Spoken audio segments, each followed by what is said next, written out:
Halo, Assalamualaikum, Swadihab, saya Kare dan di video kali ini saya akan menjelaskan materi tentang presentasi. Tujuannya supaya saat kamu presentasi, kamu tahu nih sikap yang benar, sifat yang benar, materinya bagaimana, persiapannya gimana, dan lain sebagainya. Jadi, setelah kamu nonton video ini, kamu jadi ngerti presentasi itu harusnya kayak gimana sih. Presentasi itu harusnya ngakunya kayak gini loh, nggak boleh kayak gitu, dan lain sebagainya. Untuk materinya, ayo kita mulai.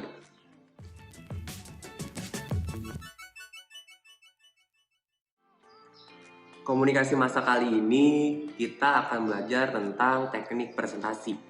Ditemenin sama suara burung berkicau yang ada di luar yang ada di luar ruangan. Ingat kan ya directed guest? Ingat gak? Ini ada di video-video awal nih, directed guest. Kalau gak ingat, ini nih gambarnya. Ada business guest, social guest, intimate guest. Social guest itu buat yang nyaman-nyaman, buat yang santai-santai. Kalau business guest itu buat yang profesional atau formal. Intimate nggak usah dibahas karena ini jadinya mengintimidasi. Nah, kira-kira kalau kita mau presentasi menggunakan guest yang mana? Harus business guest ya, harus business guest. Walaupun sekalipun kamu presentasinya sama teman sekelas, walaupun kamu tahu nih orang yang nyebelin di kelas itu siapa, atau kamu tahu nih di kelas itu nggak bakal ada yang dengerin kamu ngomong, nggak apa-apa, belajar supaya kamu bisa jadi profesional. Jadi dibiasain menggunakan business guest saat presentasi ya. Apa itu presentasi? Saya lagi presentasi nih, tapi apa sih presentasi itu? Presentasi adalah kegiatan penyampaian pesan yang dilakukan secara tatap muka pada sejumlah orang dengan tujuan tertentu. Lihat ya, baca lagi, dengan tujuan tertentu. Jadi kalau ngomongin presentasi udah pasti ada tujuannya. Misalnya tujuannya mau dagang, tujuannya mau nge-share materi, tujuannya mau presentasi naskah ke produser. Jadi udah pasti ada tujuannya. Apa bedanya dengan pidato? Kalau presentasi, kegiatan memperkenalkan atau menyampaikan sesuatu ide yang baru dengan bantuan ilustrasi visual. Kalau pidato, pengungkapan pikiran atau wacana secara formal. Beda ya, yang satunya menyampaikan menggunakan ilustrasi visual, yang satunya enggak. Gampangnya, presentasi itu dua arah, pidato enggak. Kalau kamu enggak nih, saat ada pembina upacara, pidato nih, terus pidatonya panjang banget, tapi nggak ada respon dari audiensnya, nggak ada respon dari peserta upacaranya. Beda sama presentasi. Yang presentasi bakal ngasih pertanyaan atau bakal ngizinin orang buat nanya kalau ada yang nggak ngerti. Kalau pidato enggak, gampangnya seperti itu. Presentasi adalah menjelaskan dan meyakinkan audiens tentang hal apa yang akan dibicarakan. Idealnya, presentasi dengan menggunakan PowerPoint atau slide selalu disertakan modul. Modul itu bisa proposal, makalah, atau paper yang berisikan tentang data ataupun penjelasan tentang hal apa yang kita angkat. Pernah gak ada orang yang presentasiin produknya, terus kamu dikasih handout gitu, dikasih paper. Misalnya dia ngejelasin tentang kampusnya, jadi dia promo kampusnya nih misalnya. Terus kamu dikasih paper, kamu dikasih kertas buat dibaca-baca saat mereka lagi presentasi. Nah, itu disebut modul atau paper. Jadi membantu si komunikatornya ngomong untuk presentasinya. Lalu, presentasi dibagi lagi jadi dua. Ada presentasi sehari-hari dan ada presentasi profesional. Sehari-hari itu fungsi interaksinya sosial, terencana temporer, bersifat emosional. Sehari-hari ini biasanya presentasinya buat yang santai-santai, kayak misalnya ketemu klien atau sama teman. Itu menggunakan yang sehari-hari. Nah, kalau profesional, fungsi kesepakatan, terencana total, bersifat penyesuaian. Terencana total itu maksudnya, kamu tahu nih, kamu presentasi jam 1 siang di Starbucks Coffee misalnya. Nah, buat dapetin kesepakatan, jadi profesional lah. Tadi sehari-hari sama klien, ini profesional juga sama klien dong berarti. Iya, tapi beda. Kalau profesional itu ada kesepakatannya. Misalnya, Kak dia atau klien ini pengen ngasih project dengan tender 20 juta misalnya. Nah, kita harus profesional. Tapi kalau misalnya kita sama klien tapi cuma buat ngobrolin modal misalnya atau ngobrolin cara promosi, nah itu bisa juga disebutnya sehari-hari. Jadi tergantung dari fungsinya. Lalu, kenapa broadcaster harus presentasi? Alasannya sebagai tanggung jawab berkarya, menyampaikan pesan-pesan tersembunyi, menjadikan pesan satu pengertian, profit, dan punya nilai manfaat. Kita bahas. Kalau misalnya kamu nih presentasi sebagai penulis naskah. Nah, di dalam karya kamu ada scene kuburan misalnya. Ada yang meninggal lalu dikubur dan ada scene kuburan. Nah, kamu harus tanggung jawab sama karya kamu. Misalnya, nama yang ada di kuburan itu Joko misalnya. Misalnya ya, terus karakter kamu namanya Anwar yang meninggal. Nah, harus tanggung jawab, masa yang meninggal Anwar tapi kuburannya namanya Joko misalnya. Nggak bisa kayak gitu, jadi harus ada tanggung jawabnya. Lalu, menyampaikan pesan-pesan tersembunyi. Misalnya di dalam kuburan itu atau misalnya di balik kematiannya si Anwar ini ada pesan-pesan tersembunyi. Misalnya dia memberikan wasiat atau dia meninggalkan teka-teki dan lain sebagainya. Nah, itu dipresentasiin ke produser atau ke sutradara. Jadi pesan-pesannya mau kamu sampaikan jelas dan tersampaikan semuanya, nggak ada yang tersembunyi. Lalu menjadikan pesan satu pengertian. Nah yang tadi, karena kan punya pesan tersembunyi nih, jangan sampai kamu sebagai penulis naskah beda persepsi sama sutradara dan produser. Nah berarti kalau kamunya ini konteksnya lagi dagang, harus bisa nyamain sama si audiensnya atau sama kliennya. Jadi misalnya kamu mau bikin iklan tentang makanan, terus di dalam makanan itu berhadiah, ada undiannya misalnya. Nah, harus dipresentasiin gimana cara menggunakan makanannya atau gimana cara ikut undiannya dan lain sebagainya. Lalu yang terakhir, profit dan punya nilai manfaat. Kalau kamu penulis naskah buat ke produser, bisa jadi profitnya itu kamu dapat sponsor. Nah, kalau misalnya kamu bikinnya iklan buat ke klien, bisa jadi profitnya adalah tender. Gitu ya. Lalu masuk ke teknik presentasi broadcast. Sebenarnya nggak cuma broadcast sih. Sebenarnya ini adalah teknik presentasi secara general. Jadi semuanya bisa dan harus mengikuti teknik presentasi seperti ini. Pertama, kemampuan berbahasa yang baik dan benar. Udah jelas. Dan udah pernah juga dibahas di materi sebelumnya. Kalau kamu adanya di Depok, kira-kira bisa nggak kamu pakai hola? Kayaknya kurang tepat lah ya. Walaupun mungkin hola itu ada yang tahu, baik dan benar gak? Enggak.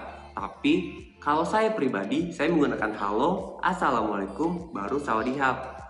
Jadi bahasa yang digunakan saya pun ada 3. Ada bahasa Indonesia, ada yang Islami, assalamualaikum, dan ada sawadihap karena saya suka sama Thailand. Jadi kemampuan berbahasa harus yang benar. Balik lagi, kalau kamu misalnya presentasinya daerah Sulawesi, misalnya ya, nah gimana cara menyapa orang Sulawesi? Kalau kamu adanya di Medan misalnya, gimana cara nyapa orang Medan dan lain sebagainya. Jadi kemampuan berbahasa kamu tuh harus baik dan benar. Gimana caranya? Kamu harus riset dulu. Audiens kamu itu siapa? Mahasiswa kah? Ibu-ibu, anak-anak, dan lain sebagainya. Nah, bahasa ibu-ibu sama bahasa anak muda aja udah beda. Berarti kamu harus cari tahu dulu nih, audiens kamu siapa? Kalau misalnya saya ngajar di kelas, audiensnya siswa. Nah, berarti saya menggunakan bahasa yang mudah dimengerti oleh siswa. Kalau kamu iklan misalnya ke audiensnya itu klien yang udah pasti duitnya banyak misalnya, berarti menggunakan bahasa yang lebih formal daripada saya yang ngajar siswa. Paham ya? Kemampuan berbahasa yang baik dan benar. Selanjutnya ada logika berpikir. Ini udah jelas deh, kalau kamu presentasi ya harus logis. Misalnya, kamu presentasi tentang iklan, durasinya 30 detik. Tapi kamu minta budget dengan harga 500 juta. Nggak logis lah ya. Misalnya kamu sebagai penulis naskah, dalam adegan kamu ada adegan tabrakan, tapi mentalnya sejauh 100 meter. Jadi ditabraknya di titik sini, mentalnya setelah jauh 100 meter, itu udah nggak logis. Jadi nggak usah dipresentasiin deh yang kayak gitu, mendingan lebih baik kamu pikirin dulu apa tujuan kamu dalam presentasi. Kalau misalnya dapat profit atau tender, berarti harus yang kayak gimana? Kalau misalnya kamu presentasinya naskah, berarti harus kayak gimana? Supaya audiens ngerti, supaya profitnya dapat. Selanjutnya ada pengetahuan tentang broadcasting yang memadai. Kalau seperti ini contohnya misalnya kamu bikin naskah drama atau film. Kamu presentasi nih, bla bla bla bla bla. Terus ditanya deh, ada yang nanya, lokasinya di mana syutingnya misalnya. Nah, kamu kalau presentasi berarti harus well prepare. Sebutin misalnya, saya nggak tahu pak lokasinya mau di mana, belum kepikiran.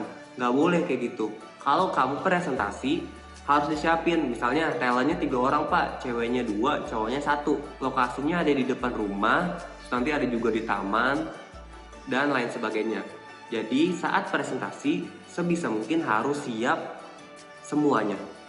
Begitu juga kalau konteksnya profit ya, pemahaman akan etika dan nilai-nilai sosial masyarakat. Ini udah jelas. Tadi juga udah disinggung, kalau kamunya di Sulawesi kayak gimana etikanya, kalau kamu di Medan etikanya bagaimana, dan lain sebagainya. Pengemasan presentasi dengan metode yang menarik. Metode yang menarik itu bisa menggunakan slide presentasi yang bagus, yang banyak animasinya, berwarna, dan lain sebagainya. Lalu suara kamu juga lantang dan lain sebagainya. Sikap presentasi. Untuk awalan, harus mengucapkan salam. Udah jelas, tadi saya salamnya, halo, assalamualaikum, sawadihab. Nah, kalau kamu bisa juga, assalamualaikum, warahmatullahi wabarakatuh, dan lain sebagainya. Nah, terus gimana pak? Kan saya bukan muslim nih. Tapi apakah saya harus assalamualaikum ketika saya presentasinya di Jakarta yang mayoritasnya adalah muslim? Enggak, jawabannya nggak harus. Kalau kamu misalnya non-muslim, silakan bilang aja selamat pagi, selamat siang, dan lain sebagainya. Intinya harus mengucapkan salam, bukan assalamualaikum. Selanjutnya, jangan lupa memperkenalkan diri. Kalau tadi saya Kare, karena nama saya emang Kare. Sebenarnya nama saya Andika Rinaldi Sutanto, tapi saya nggak mau disebut nama panjang seperti itu. Kecuali kalau saya mau ngambil nilai saat sekolah dulu, misalnya. Ya udah, saya pasti menyebutkan Andika Rinaldi Sutanto karena guru bakal lebih kenal dengan huruf awalnya. Bener gak sih? Misalnya nama kamu Dini, tapi Dini itu bukan nama depan kamu, tapi nama tengah. Guru cenderung bakal nyari Dini itu sebagai nama depan. Paham kan ya? Jadi jangan lupa memperkenalkan diri kalau bisa menggunakan nama lengkap. Tapi kalau konteksnya udah santai dan lain sebagainya, boleh pakai nama panggilan. Selanjutnya, jangan minta maaf. Ya, mohon maaf sebelumnya saya ambil alih. Sekarang giliran saya yang bicara dan lain sebagainya. Nggak boleh. Emangnya kamu habis ngapain minta maaf? Nggak boleh ya. Jadi saat awal kamu jangan minta maaf, tapi bilang terima kasih. Bilangnya gimana? Misalnya teman saya naratornya. Kepada Pak Handika dipersilakan. Oh iya, terima kasih Mbak atas kesempatannya. Assalamualaikum warahmatullahi wabarakatuh. Perkenalkan saya Handika. Saya akan mempresentasikan tentang bla bla bla. Jadi bukan minta maaf, tapi terima kasih. Lalu minta perhatian. Minta perhatian gimana sih? Misalnya, woi, perhatiin gue mau ngomong. Boleh gak? Boleh, tapi sebelum mulai presentasinya. Tapi nggak baik juga ya kalau ngomongnya woi gitu. Misalnya, bisa perhatiannya, atau bisa perhatikan ke depan. Saya mau mulai presentasinya. Intinya supaya orang-orang ngeh kalau kamu lagi presentasi atau kalau kamu mau presentasi. Jangan sampai kamu udah ngomong panjang lebar tapi yang lainnya ngobrol sendiri atau asik sendiri. Saya mau ogah kalau saya ngomong di depan tapi yang lainnya nggak merhatiin. Terus gimana kalau presentasi yang berkelompok? Duh gimana ya pak? Kalau presentasi berkelompok gini gak? Kamu pikir ya? 1, 2, 3. Assalamualaikum warahmatullahi wabarakatuh. Gitu gak? Ada yang kayak gitu? Kalau ada, jangan diulangi ya. Kalau misalnya kamu presentasinya berlima, ya udah 1 orang jadi narator atau jadi moderator, sisanya diem aja. Misal, Assalamualaikum warahmatullahi wabarakatuh. Perkenalkan, nama saya Andika Renaldi Sutanto. Di samping kanan saya ada Ibu Syafitri, di samping kanannya ada Ibu Rina, dan terus. Jadi yang bicara satu aja. Setelah perkenalannya udah, terus bilang, kami dari kelompok 1 ingin mempresentasikan tentang makalah bla bla bla. Seperti itu. Jadi nggak usah kayak boy band atau girl band. 1, 2, 3, assalam, jangan kayak gitu ya. Kalau kamu sekarang masih kayak gitu, tolong berhenti, tolong diubah jadi menggunakan moderator. Selanjutnya, suasana hati ketika presentasi. Yang pertama adalah hindari terkesan angkuh dan serba tahu. Lalu ada tutupi kegugupan dengan senyum dan profesional, ganti atau dengan tarikan nafas. Misalnya saya presentasi berempat, terus banyak pertanyaan tapi yang jawab saya doang. 3 teman saya nggak jawab apa-apa, nah itu disebutnya serba tahu. Walaupun misalnya saya tahu beneran, yang lain juga sebenarnya tahu, tapi karena saya suka ngomong jadi saya aja yang jawab. Atau misalnya orang saya doang yang bikin, yang lainnya nggak ngerti, jadi saya yang jawab. Nggak boleh kayak gitu. Kalau misalnya kamu lagi presentasi, kamu harus juga perhatiin dan bagi tugasnya. Misalnya ada 8 slide presentasinya, terus orangnya ada 4, ya udah bagi aja 4. Misalnya saya kebagian halaman 1 atau slide 1 dan 2, teman saya slide 3 dan 4, terus ada yang dapat 5 sama 6, lalu ada 7 sama 8. Nah kalau kayak gitu, misalnya pertanyaannya ada di slide nomor 7, berarti di orang keempat yang bakal jawab. Kalau ada pertanyaan di slide nomor 1, berarti bakal saya yang jawab, jadi dibagi-bagi. Terus tutupi kegugupan dengan senyum dan profesionalitas. Jadi jangan kebanyakan gaya, ya udah senyum aja. Selanjutnya ada visual. Visual itu jangan semuanya ditulis. Jadi kalau misalnya kamu nih, kayak saya deh, kalau kamu yang dari tadi saya tulis cuma satu kalimat. Sisanya saya jabarin seada-adanya. Bener gak sih? Enggak dong. Kan kamu nyimak. Nah, jangan semuanya ditulis. Lalu satu slide maksimal 2 kalimat aja. Jadi jangan kamu tulis tuh 2 paragraf atau satu slide isinya tulisan semua. Saya nggak mau. Kamu kalau lagi presentasi kayak gitu. Kalau sekarang atau sebelumnya kamu kayak gitu ya nggak apa-apa. Tapi untuk selanjutnya jangan diulangin. Lalu jangan terlalu banyak animasi. Kayak saya nih, animasinya cuma muncul ke atas. Jarang ya ada animasi burung terbang, animasi sparkling, animasi bintang-bintang, dan lain sebagainya. Boleh kok kalau kamu mau pakai itu, silakan, diperbolehkan. Tapi kamu pikirin, pentingan animasinya atau materinya. Lalu, humor. Cari humor yang alami dari pengalaman pribadi. Humor yang tidak tepat akan memberi efek yang berlawanan. Lelucon yang sudah usang disampaikan dengan cara yang buruk dan tidak lucu menciptakan penghalang antara pembicara dan pendengar, menimbulkan rasa malu dan ketegangan, serta merusak keyakinan pada diri pembicara. Humor ini biasanya digunakan untuk orang yang ngomongnya selama 2 jam, 3 jam, karena ada presentasi yang atau pidato yang bicaranya sampai lama. Nah itu kalau nggak diselingin humor biasanya bakal jadi garing banget. Walaupun sebenarnya hampir nggak ada sih yang presentasi sampai 3 jam. Biasanya dari 1 sampai 2 jam. Itu udah lama banget dan pasti bakal haus banget. Humor ini buat ice breaking. Jadi kalau misalnya ada audiens yang udah nggak fokus, jadi lebih fokus lagi. Atau nyari perhatian lagi. Lalu ke tubuh. Harus diperhatiin ya, kesulitan yang lazim di gestur tubuh. Itu ada mengatur posisi. Lalu apa yang harus dilakukan dengan tangan dan kontak mata. Dan terakhir ada sikap kebiasaan. Mengatur posisi, jadi misalnya kamu nggak boleh ngalingin slide.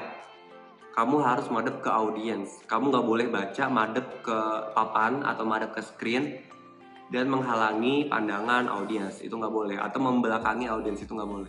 Jadi posisinya harus benar. Apa yang harus dilakukan dengan tangan? Suka bingung nggak sih? Aduh pak, saya nih orangnya nih nggak bisa diem, gimana dong? Kalau lagi presentasi tuh goyang-goyang. Nah, nggak boleh, harus diem aja. Nggak boleh masukin tangan ke kantong, nggak boleh pelak pinggang, nggak boleh lipat tangan, nggak boleh ke belakang, nggak boleh garuk-garuk, nggak boleh benerin baju, dan yang lain-lain. Nah, terus gimana? Ya udah diem aja. Emangnya kalau kamu presentasinya lama, paling 10 menit kan, ya udah tahan 10 menit itu diem aja. Lalu kontak matanya gimana? Kontak matanya harus natap ke audiens. Lah Pak, audiensnya ada 300, masa saya tatap semua? Ya enggak, maksudnya tatap audiens itu misalnya kamu ngomongnya nggak cuma ke kanan doang, tapi kamu matanya ke tengah juga, ke kiri juga, ke belakang. Sama aja kayak Pak Ustadz misalnya lagi khotbah, jamaahnya ada ribuan, emangnya dia bisa natapin satu-satu? Kan enggak. Biasanya dia cuma ke kanan, ke kiri, ke tengah, ke belakang, atau ke depan. Jadinya harus jaga kontak mata. Ya tapi kalau presentasinya cuma sama klien 3 orang, ya kamu tatap satu-satu gantian. Karena dengan tatapan yang tadi direct gaze itu, audiens bakal lebih merasa dihargai.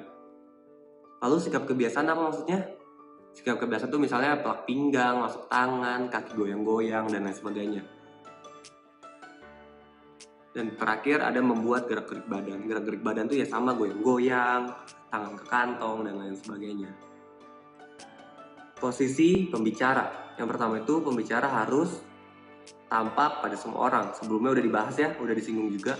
Nggak boleh ngebelakangin audiens, nggak boleh ngalingin screen, nggak boleh baca pada belakang, dan lain sebagainya. Dan harus berdiri. Iya dong, kalau audiensnya duduk semua, terus kamunya duduk juga, gimana audiens bisa ngeliat kamu? Bener gak sih? Sayang juga dong baju kamu yang udah cakep-cakep nyiapin tapi nggak diliatin sama orang. Lalu mudah menggunakan catatan. Kalau misalnya tadi kan pakai paper, nah berarti kamu harus bisa menggunakannya. Jangan sampai kamu baca dong, atau kamu ngeliatin ke situ dong. Mudah mengontrol alat bantu. Alat bantu itu apa sih? Misalnya pakai pointer yang pakai laser-laser itu loh. Lalu mudah menggunakan mic kalau menggunakannya. Soalnya ada orang yang kalau pakai mic itu jauh. Nah yang kayak gitu tuh nggak disaranin karena suaranya bakal jadi pelan. Kalau kamu pakai mic, kamu harus belajar juga gimana cara menggunakannya. Akhir, persilakan bertanya. Jangan sampai setelah kamu selesai presentasi langsung wassalamualaikum. Gak boleh. Jadi biasanya saat kamu selesai presentasi, kamu bilang, cukup sekian presentasi dari saya, apakah ada yang ingin bertanya? Seperti itu ya. Jadi jangan bilang, cukup sekian, wassalamualaikum. Kalau udah wassalamualaikum berarti udah. Nah berarti seharusnya setelah presentasi kamu selesai, kamu bilang ada yang mau bertanya, seperti itu. Lalu jangan minta maaf. Emangnya ada ya orang yang presentasi salah? Nggak ada, jadi kamu nggak perlu minta maaf walaupun misalnya materi presentasi kamu itu kontra. Lalu ada salam, lalu harus salam. Karena tadi opening yang menggunakan salam, akhirnya juga harus menggunakan salam. Setuju ya? Lalu, tadi kan sebagai pembicara, nah ini kalau kamu sebagai audiens. Aduh, tipu lagi. Seharusnya jangan memotong pembicaraan. Setiap orang presentasi, kalau kamu ada pertanyaan yang mengganjal gitu misalnya, aduh salah nih, seharusnya nggak gitu, aduh gue pengen benerin nih, nggak boleh memotong pembicaraan. Kamu boleh bicara kalau udah dipersilakan bicara. Kayak tadi misalnya, ada yang ingin bertanya, nah kamu baru nanya di situ. Seharusnya tadi di slide 3 kamu bilangnya kayak gini, coba deh buka lagi. Seharusnya nggak kayak gitu loh, apa benar ya kayak gini misalnya. Jadi jangan memotong pembicaraan, tunggu selesai dulu, tunggu dipersilakan baru boleh ngomong. Beri apresiasi. Apresiasinya apa? Yang paling simpel adalah tepuk tangan. Kalau mereka atau kalau misalnya teman kamu udah selesai presentasi, ya nggak apa-apa ditepuk tanganin. Beri mereka apresiasi. Ada quotes bagus nih dari Karen. All the great speaker were bad speaker at first. Artinya, speaker yang baik atau pembicara yang baik adalah pembicara yang buruk di awalnya. Jadi kalau sekarang kamu bicaranya atau presentasinya masih buruk atau belum baik, ya nggak apa-apa, kan masih belajar. Kalau kamu udah belajar presentasi selama 2 tahun tapi masih gitu-gitu aja, baru deh kamu mikir kapan kamu bisa jadi baik. Tapi kalau kamu ini masih di tahun pertama, masih bulan-bulan awal presentasi, masih grogi, belibet, dan lain sebagainya, ya wajar. Jadi nggak usah takut atau nggak usah minder, dan lain sebagainya. Gitu ya. Gimana? Udah ngerti materi presentasi hari ini? Kedepannya, kalau kamu presentasi harus diingat-ingat ya sikap presentasinya. Di awal gimana sikapnya, di tengah gimana sikapnya, posisi tubuhnya, dan lain sebagainya. Kalau ada pertanyaan, silakan komentar di bawah. Kalau suka videonya silakan di like. Kalau nggak suka, dislike juga nggak apa-apa. Semoga bermanfaat. Bye-bye Nahap.